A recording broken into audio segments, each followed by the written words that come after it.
Assalamualaikum warahmatullahi wabarakatuh. Perkenalkan, nama saya Dimas Aditya Firdaus dari kelas D42B dengan NIM P272260251180. Di sini saya akan membawakan video dengan tema mengapa pemeriksaan pasien harus tertutup. Jadi, halo semuanya. Pada video kali ini kita akan membahas salah satu hal penting dalam pelayanan kesehatan, yaitu privasi pasien. Pernahkah kita bertanya kepada diri kita sendiri, kenapa pemeriksaan pasien harus dilakukan secara tertutup? Apakah itu hanya formalitas atau sebenarnya ada alasan penting di baliknya? Jadi, jawabannya adalah pasien ataupun privasi pasien harus dijaga selama pemeriksaan dan terapi, karena hal ini berkaitan langsung dengan martabat, rasa aman, kenyamanan, dan etika profesi kesehatan. Nah, privasi pasien adalah hak setiap pasien untuk mendapatkan ruang aman dan perlindungan. Jadi artinya kondisi tubuh, informasi kesehatan, serta proses pemeriksaan pasien tidak boleh dilihat, didengar, ataupun diketahui oleh orang yang tidak berkepentingan.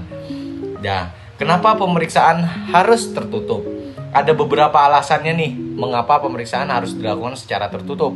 Pertama, untuk menjaga kenyamanan pasien. Saat diperiksa, pasien merasa malu, canggung, atau tidak nyaman, apalagi jika bagian tubuh tertentu harus diperiksa. Nah, selanjutnya yang kedua yaitu untuk menjaga martabat pasien. Pasien berhak diperlakukan dengan hormat tanpa membuatnya merasa dipermalukan atau terbuka di depan orang lain. Yang ketiga itu untuk membangun kepercayaan. Jika pasien merasa privasinya dihargai, maka pasien akan lebih percaya kepada tenaga kesehatan dan lebih terbuka dalam menyampaikan keluhan. Dan yang keempat, karena ini adalah bagian dari etika profesi, untuk dimana menghormati privasi pasien bukan sekedar sopan santun, tetapi juga merupakan prinsip etika dalam pelayanan kesehatan. Nah, contoh penerapan privasi pasien. Dalam praktiknya menghormati pasien biasanya dilakukan dengan cara-cara sederhana seperti pertama, menutup pintu atau tirai saat pemeriksaan. Kedua, itu meminta izin sebelum menyentuh atau memeriksa pasien. Ketiga, itu membatasi orang yang ada di ruangan. Keempat, itu menggunakan bahasa yang sopan dan profesional. Dan yang terakhir, serta tidak membicarakan kondisi pasien sembarangan. Nah, apa sih dampak jika privasi pasien tidak dijaga? Sebaliknya, jika privasi pasien tidak dijaga, maka pasien bisa merasa pertama, malu.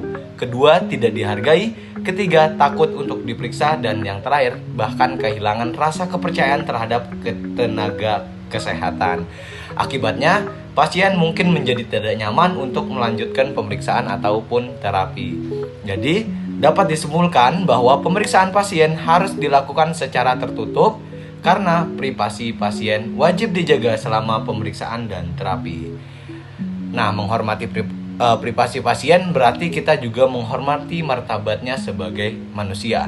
Karena dalam dunia kesehatan bukan hanya sekedar tindakan medis yang penting, tetapi juga cara memperlakukan pasien dengan hormat, aman, dan manusiawi. Terima kasih. Wassalamualaikum warahmatullahi wabarakatuh.